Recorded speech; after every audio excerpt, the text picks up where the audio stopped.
Soy defensora, inicialmente vinculada al campo de los derechos humanos de las mujeres. En la Coordinadora Nacional de Derechos Humanos yo he sido la secretaria ejecutiva durante 3 años. Bueno, es un contexto de mucha violencia e impunidad. Y obviamente la violencia se ha ido incrementando en el tiempo a consecuencia de la impunidad.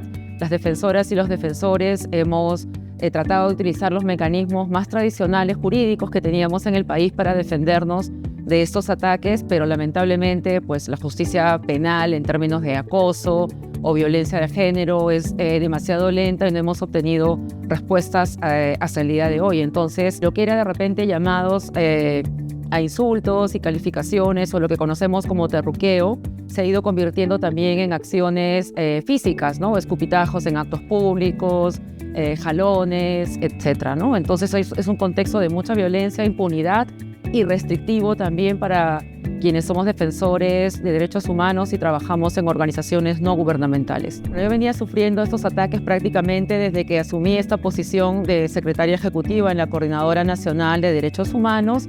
Y este sujeto es un líder de una organización conocida como La Resistencia en el Perú. En el 2024 participé en una convocatoria, una movilización nacional invitando a las ciudadanas y ciudadanos a unirse.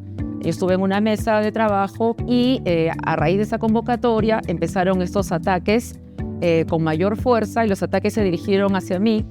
Era la única mujer, entonces hay también una violencia específica cuando se trata de defensoras de derechos humanos, a diferencia de lo que ocurre con los varones, y los ataques son de contenido también sexual o sexista muchas veces, y en este caso publicaron una fotografía mía intervenida con inteligencia artificial y la foto tenía una herida en la cabeza y sangrante, era una amenaza expresa contra mi integridad física y acusaban a las ONGs de malos manejos, etc. Y esto además se publicó en todas las redes y en el ecosistema que manejan, que quiere decir que pasa a determinados grupos comunicacionales, determinados periódicos, radios, canales de televisión, etc., ¿no?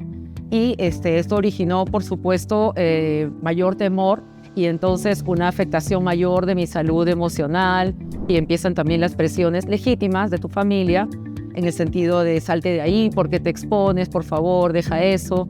Y es un espacio en realidad de trabajo, de realización y de apuesta por los derechos en tu país, ¿no? Pero tiene esta cerrazón y la intención de ellos es que no hables, que no opines y que obviamente no convoques a la ciudadanía a la defensa de sus derechos, ¿no? Y tuvo un impacto muy fuerte en mi salud mental.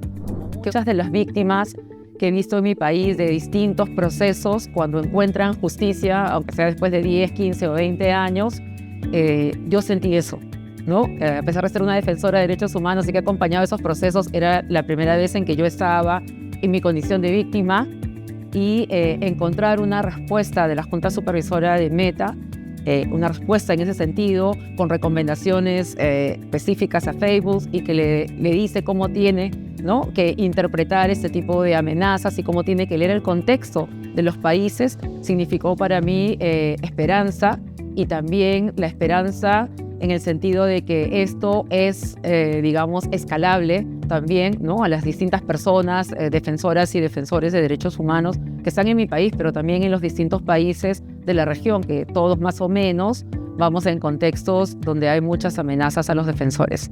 Que utilicen los mecanismos, los distintos mecanismos, pueden ser los jurisdiccionales, ya hemos visto que tardan, pero igual hay que utilizarlos, que utilicen los mecanismos internos que tiene la propia plataforma, porque lo importante es denunciar, o sea, somos defensoras o defensores de derechos humanos, no somos Superwoman, Superman, ¿no?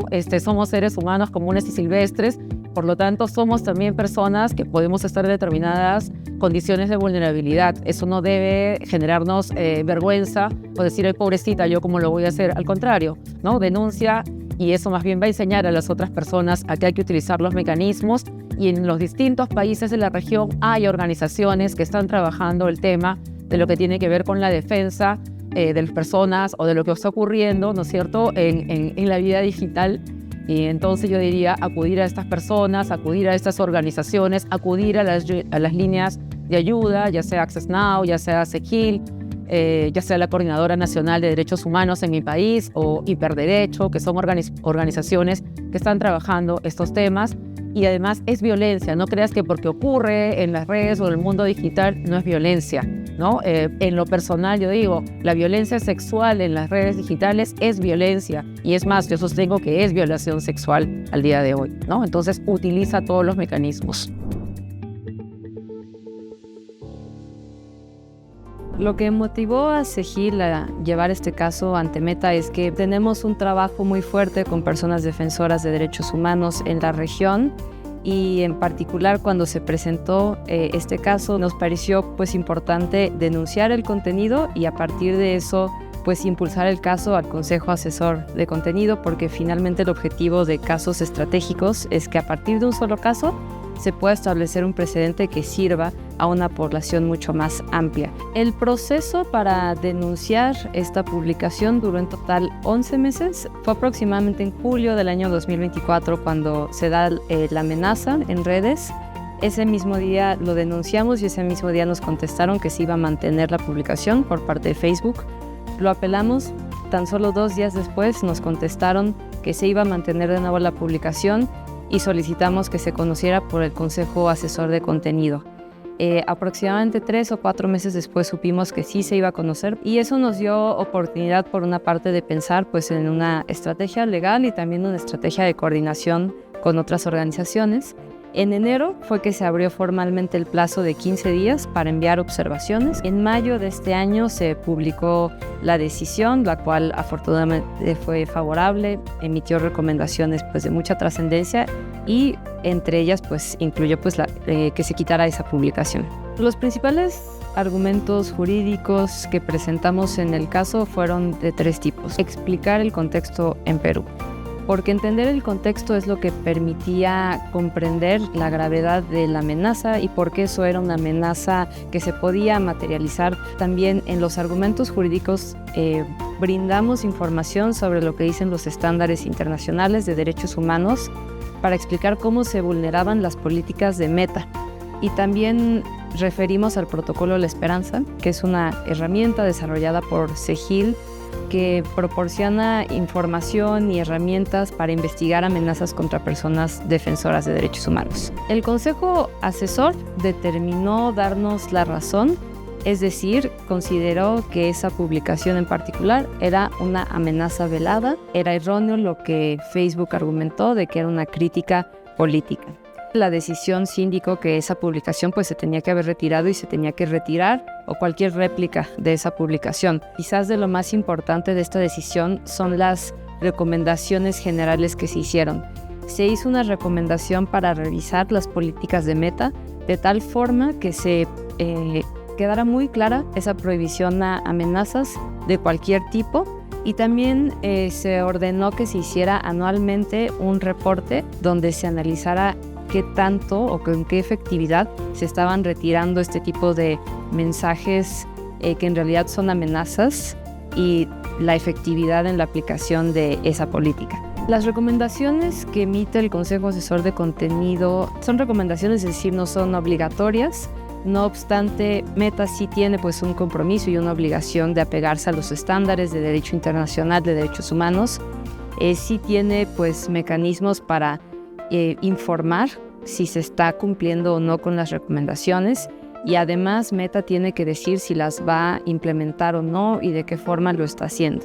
Por una parte corresponde monitorear si se están implementando y bueno, en cualquier caso pues queda este importante precedente que se puede utilizar en otros casos que se presenten. Algunos de los aprendizajes más importantes de este caso son que se puede realizar litigio estratégico ante las plataformas digitales y quedó evidenciada la importancia de documentar, por una parte, de informar sobre el contexto, también la importancia de actuar en coalición con otras organizaciones. También nos deja el aprendizaje de que este caso puede utilizarse como un precedente y también pues para repensar en futuras publicaciones que se hagan amenazando a personas defensoras de derechos humanos.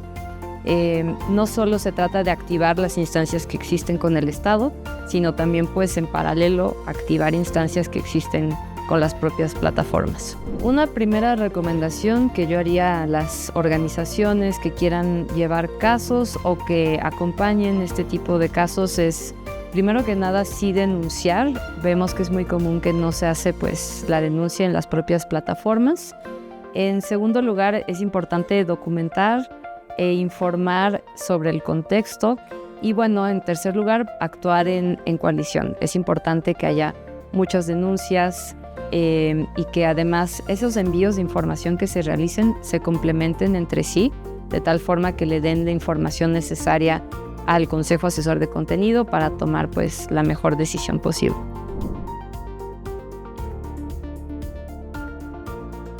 Uno de los principales desafíos que viven las personas defensoras frente a las amenazas o los riesgos que hay en línea es, por un lado, la falta de coordinación y de conocimiento sobre cómo funcionan estas plataformas, cómo funciona el entorno digital y sobre todo también muchas veces la falta de colaboración con organizaciones que se dedican a la defensa y promoción de los derechos humanos en el entorno digital e incluso también colaboración y canales de comunicación con gobiernos cuando esto es posible y también con las propias plataformas que se encuentran dentro de estos entornos digitales.